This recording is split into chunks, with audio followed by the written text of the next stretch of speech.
Palamuru Rangareddy project సాధన సభను విజయవంతం చేయాలని టీఆర్ఎస్ పార్టీ నాయకులు పిలుపునిచ్చారు. సభ నిర్వహణకు సంబంధించిన ఏర్పాట్లను పార్టీ రాష్ట నాయకులు గొంగొల్ల రంజిత్ కుమార్ పరిశీలించారు. స్థానిక నేతలతో కలిసి సభా స్థలాన్ని సందర్శించి జరుగుతున్న ఏర్పాట్లపై సమీక్ష నిర్వహించారు.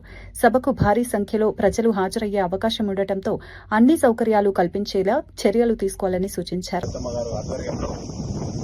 ఏదైతే గత ఎన్నికల్లో పార్లమెంట్ ఎన్నికల సందర్భంగా ప్రధానమంత్రి నరేంద్ర మోదీ గారు పార్లమెంటు ఎన్నికల ప్రచార సందర్భంగా మహబూబ్నగర్ జిల్లాకు వచ్చి పాలమూరు రంగారెడ్డి ప్రాజెక్టుకు జాతీయ హోదా ఇస్తామని హామీ ఇచ్చినప్పటికీ మహబూబ్నగర్ నుంచి ఎంపీగా ఇక్కడ ఉన్నటువంటి డీకే అరుణ గారిని గెలిపించినప్పటికీ కూడా జాతీయ హోదా ఇవ్వకుండా తిరిగి తెలంగాణ రాష్ట్రానికి రేపు 10వ తారీఖునకు వస్తున్నటువంటి సందర్భంలో రేపు 8వ తారీఖు నాడు టీఆర్ఎస్ ఆధ్వర్యంలో పెద్ద ఎత్తున పాలమూరు రంగారెడ్డి ప్రాజెక్టు సాధన సభ పెద్ద ఎత్తున ఇక్కడ నిర్వహించబోతా ఉన్నాం.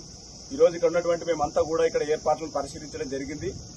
ఖచ్చితంగా పాలమూరు రంగారెడ్డి ప్రజలు పెద్ద ఎత్తున 12 లక్షల ఎకరాలకు పైగా 6 రిజర్వాయర్లు కట్టి 5 లిఫ్టులు పెట్టి 12 లక్షల ఎకరాలకు సాగునీరు అందిస్తున్నటువంటి సందర్భంలో ఇప్పటిదాకా పూర్తిగా సందర్భము చిట్ట చివరి ప్రాజెక్టు రిజర్వాయర్ ఏదైతుందో లక్ష్మీదేవిపల్లి దాన్ని రద్దు చేసి అసలు ఇక్కడ నేటికి కూడా 60% కూడా కంప్లీట్ కాకుండా చాలా ప్రాజెక్టుల లోపల రిజర్వాయర్ లోపల ఇంకా భూసేకరణ కూడా పూర్తిగా సందర్భంలో కల్వకుంట్ల కవితమ్మ గారు ఖచ్చితంగా పాలమూరు రంగారెడ్డి ప్రాజెక్టు వెంటనే సాధించాలని, అట్లాగే రేపు 10వ తారీఖు నాడు మోదీ వచ్చే సందర్భంలో దీనికి సమాధానం చెప్పాలని, ఈ డిమాండ్ నెరవేర్చాలని చెప్పేసి ఇక్కడ ఈ ప్లేస్ లోపల లక్ష్మీదేవిపల్లి దగ్గర పెద్ద ఎత్తున సభ నిర్వహించబోతా ఉన్నారు.